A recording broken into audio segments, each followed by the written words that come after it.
So let's hop into DaVinci and I'll show you what we have going on. So this is the final project, and as you can tell in the top left of my screen, I like to keep things super organized. I have folders for footage, logos, music, sound effects, timelines, voiceovers, all that stuff, because I know it's gonna keep me organized at the end of the day. I like to do all that stuff up front before I even start editing, because that's just gonna make things a lot easier to work with in the long run. So the very first thing I do before I even start editing is I dump all the footage into a timeline. From there, what I do is I literally start from the very first clip that we shot and I watch everything through. You can watch this at like double speed, so it just makes things a bit faster. And from here, what I like doing is doing something called pulling selects. The clip that's pulled right above here, that's a select. Just scrubbing through the timeline and pulling those selects. And from there, I start another timeline and I drag all of my selects and I put them into another timeline. So that way now I have all the takes just imported into another timeline, and it just makes things that much easier because now everything is sorted through and I don't have to go back, watch a clip,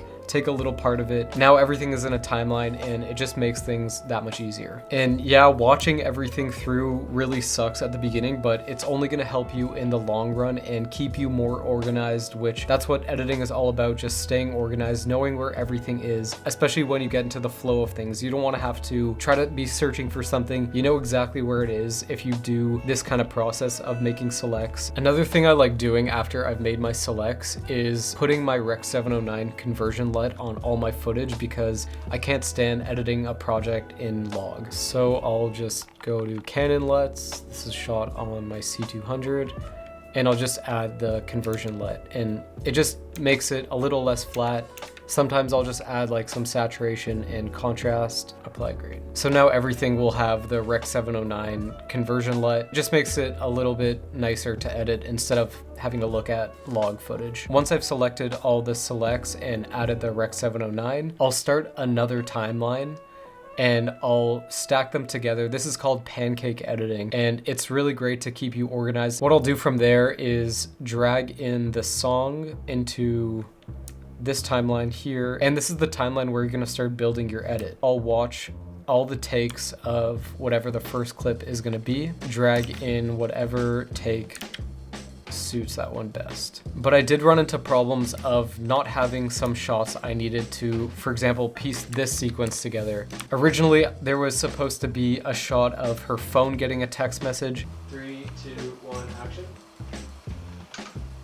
My workaround to that was to look up tutorials on YouTube of how to create this text bubble. I had no idea how to use Fusion, but like that's the fun part about editing. You run into little bumps along the way and you have to kind of problem solve around that. So I learned how to use the Fusion tab, and I was able to create this little text effect there. I'll leave a link to where I got the tutorial from. And this turned out to be actually one of my favorite shots. And of course I had to add a little cameo of myself in there just to put my little stamp in there. So I'm the one texting the character with my beret on. So as you can see, this song has a few cuts, and that's because I had to chop up the song. And if I didn't do that otherwise, the song is just way too stagnant. It doesn't really have that climax like it does right here.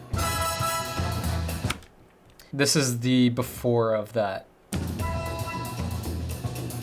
I wanted the piece to be more amplified, so I found a part of this song that it picked up a little bit more, and I think it just takes away stagnancy and really moves the piece forward. And then there's another cut of the song over here.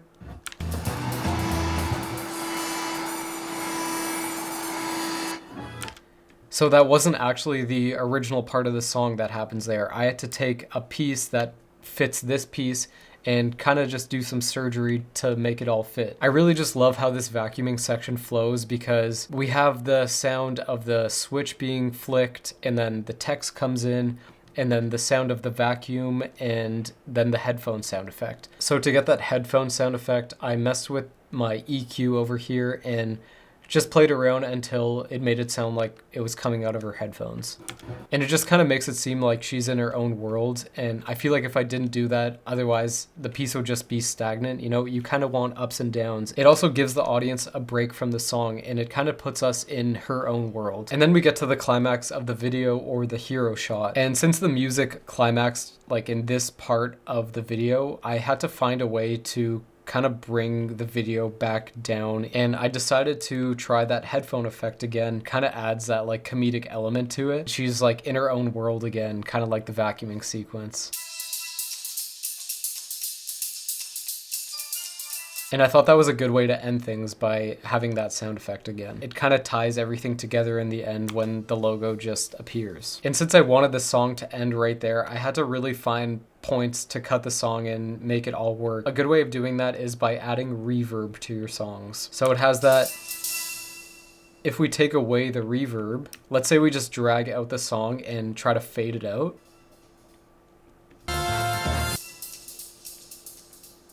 It just kind of like keeps going, the song. Without that reverb, it doesn't feel like the song actually ends if you were to just fade it out. So that's why it's always good to end your songs with reverb, because it really makes it seem like the video is coming to an end. I tried to get a voiceover done for this video because I thought it would suit it, but you could just see for yourself. It worked in some sections of the video, but others, it just kind of fell flat. A little Thursday night bubble bath before getting a text from... And she only shops sustainably. Get on, Depop. I feel like it could have worked for that end section here, but in the end, I decided not to go with the voiceover because I just think it kind of took away from the whole video. I also think it's crucial to export your rough cuts and watch them on different devices in different places, because that will give you a fresh perspective of things. So this is how I created a spec project, all the way from the conceptualization idea phase all the way to the post-production side of things. If you enjoyed this video and this series and want to see more videos like this, then subscribe to my channel, and thank you for watching.